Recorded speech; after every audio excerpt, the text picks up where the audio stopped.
Hello everyone. Welcome to Karnataka LMS Namashakti Namabhavishya program initiated by Department of Collegiate and Technical Education. This video is with regard to the organizational behavior for the management students. I'm Ranjita Biyar. I'm presenting a topic, today's topic, that is reward system. So let us understand what is organization reward system is. Organizational reward system concerned with the selection of the types of rewards to be used by the organization. So every organization needs to be reward its employees and rewards its people. So which has to be selected, which type of the reward system should be introduced in the organization, that is organization reward system. The meaning of organizational rewards. Rewards that result from employment with the organization. So what the rewards we get from the employment in the organization, that is organizational rewards, which includes all types of rewards, both intrinsic and extrinsic. Intrinsic rewards. Rewards internal to the individual and normally derived from involvement in certain activities or tasks is called as intrinsic rewards. Then what is extrinsic rewards? Rewards that are controlled and distributed directly by the organization and are of a tangible nature is called as extrinsic rewards. So intrinsic rewards, people or individual benefited, rewarded internally. Then extrinsic rewards is this visible, tangible in nature, and are rewarded by the organization directly. Then selection of rewards. How to make a selection of rewards? Pay is usually the first and sometimes the only reward most people think about. Just example, if you want to join any new organization, what do you want to know about it in the first instance? You want to know what the pay they are giving, right? So first, everyone concentrates on a pay, salary.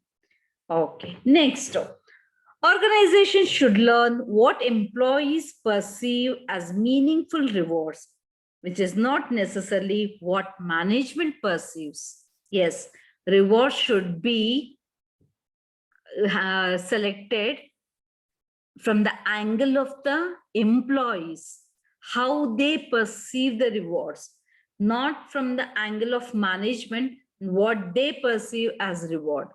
The reward must be perceived as the good one by the people, not by the management. Okay. Studies show that many variables can influence employees' preferences for certain rewards. They include age. Okay. In the initial ages, in the younger ages, people tend to be more rewarded, feel more rewarded with the promotion, with the recognition. So but once you come to the middle age, where the life securities are very taken much priority, then the cash pay will be the more interesting factor. And when you grow older, then the retirement benefits, life stability will be, health facilities, those are things will take the priority. And the female and the male sex of employees, like male people expectancies, something else, they pursue something, and the female pursue something as about the reward. Then the marital status, marital, unmarried, and the married. Unmarried people opt for the more recognitions like that. But the married people go for the monetary reward systems. Number of dependents. Yes, as the number of dependents increases, more monetary rewards are expected by the individuals.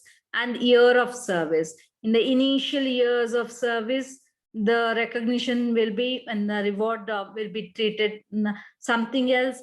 At the end of the service, the reward system is pursues something else. Then what are the preconditions for implementing pay performance program? Okay. Number one, a precondition, trust in management. If you trust the management, you will trust the reward system also. Then absence of performance constraints. So to achieve the target, to show the target, to do the work better, there should be free from any constraints. Trained supervisors and managers. Trained supervisors. Yes, supervisors must be trained one.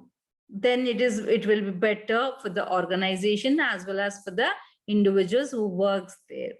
Then good measurement systems.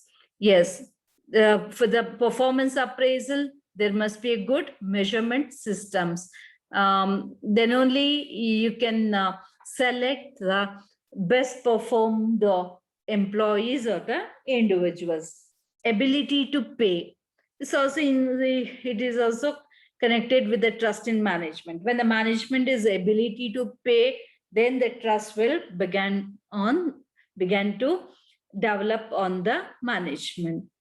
Then there must be a clear distinction among the cost of living, seniority, and merit.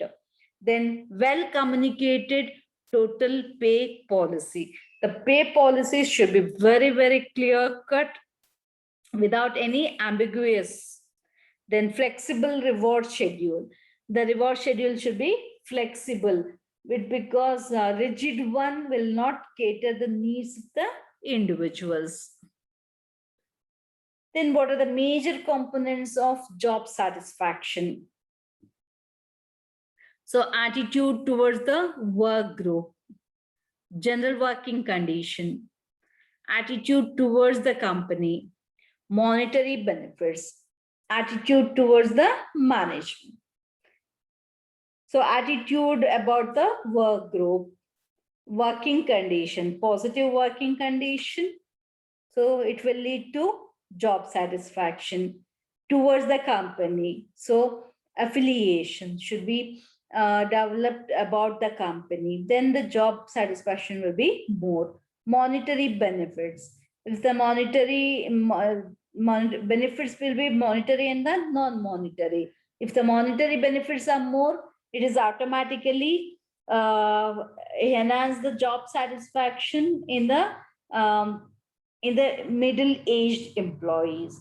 Then attitude towards the management. If they have the very good management and they have the kind-hearted management, and if the people loving their management, then automatically there will be a more job satisfaction. So with this, I end this session. In this topic, we have observed and we have learned what is reward system, organizational meaning of organizational reward system, types of reward system, preconditions for the reward system, and job satisfaction. Thank you for watching this video. Thank you one and all.